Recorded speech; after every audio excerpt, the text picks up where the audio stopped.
ఒకప్పుడు 20,000 నుంచి 30,000 mid range అనేవాళ్ళు, కానీ ఇప్పుడు అది మిడ్ ప్రీమియంగా మారిపోయింది. ఈ బడ్జెట్లో ఫోన్లు కొంటే మనకి మంచి 7,000 బ్యాటరీలు, మీడియాటెక్ స్నాప్డ్రాగన్ మంచి ప్రాసెసర్లు, సోనీ ఐఎంఎక్స్ కెమెరా కావచ్చు, పెరిస్కోపిక్ లెన్స్, టెలిఫోటో లెన్స్ ఇవి కూడా ఈ బడ్జెట్లో దొరుకుతున్నాయి. మోటో ఎడ్జ్ 60 ప్రో ఇది ఒక 30,000 దాకా ఉండిద్ది బడ్జెట్. ఇది మంచి ఆల్రౌండర్ ఫోన్ అని చెప్పాలి. 6000 mAh బ్యాటరీ కలిగి ఉండిద్ది, 90 వాట్స్ ఫాస్ట్ ఛార్జర్ కూడా ఉండిద్ది.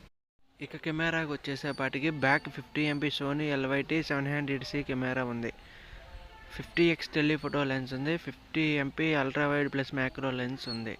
కెమెరాలో ఈ ఫోన్లో చాలా బాగా ఇచ్చాడు, ఈ కెమెరాలు చాలా బాగుంటాయి.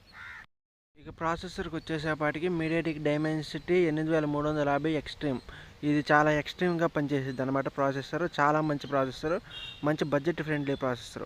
వివో T4 Pro ఇది కూడా 30,000లో చాలా మంచి ఫోన్, 6500 mAh బ్యాటరీ కలిగింది, 90 watts flash charge.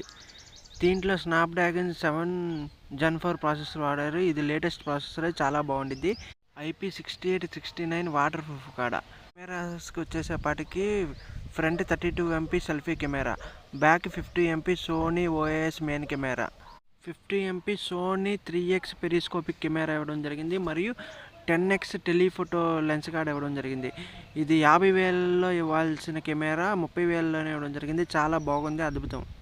Next phone OnePlus Nord CE5, ఇది కూడా 25,000లో చాలా మంచి ఫోన్, 7,000 కొంత బ్యాటరీ ఉండిద్ది, 80 వాట్స్ ఫాస్ట్ ఛార్జరు, మంచి ప్రాసెసర్, 8350 డైమెన్సిటీ ప్రాసెసర్, చాలా బాగా పనిచేసిద్ది. కెమెరా నార్మల్లే, బ్యాటరీ ప్రాసెసర్ పర్ఫార్మెన్స్ అయితే చాలా బాగుండిద్ది. Next Realme P4 Power 5G, ఇది మొన్నే లాంచ్ అయింది 26,000కి. దీని ప్రత్యేకత 10,000 mAh బ్యాటరీ, 1.5 రోజుల వరకు ఇక దిగులు ఉండదు, ఎంత మంచి యూజర్ అయినా మిల్లు. డైమెన్సిటీ 7400 ప్రాసెసర్, చాలా మంచి ప్రాసెసర్ ఇది. కెమెరాస్ అయితే నార్మల్గానే ఉంటాయి, బ్యాటరీ పర్ఫార్మెన్స్ అయితే బెస్టే, ఈ ఫోన్ కొనుక్కోవచ్చు. నెక్స్ట్ రియల్మీ P4 Pro, ఇది 25 నుంచి 30,000 లోపు దొరికిద్ది. దీంట్లో మంచి ప్రాసెసర్ యూజ్ చేశారు, స్నాప్డ్రాగన్ 7 Gen 4, ఇది మంచి ప్రాసెసరే. కెమెరాస్కి వచ్చేసేపాటికి back side 50 MP Sony OIS cameras వాడారు 2, ఫ్రంట్కి వచ్చేసేపాటికి 32 MP సెల్ఫీ కెమెరా ఇచ్చారు. కెమెరా, బ్యాటరీ, ప్రాసెసర్ పర్ఫార్మెన్స్ చాలా బాగుంటాయి, కొనుక్కోవచ్చు ఈ ఫోను.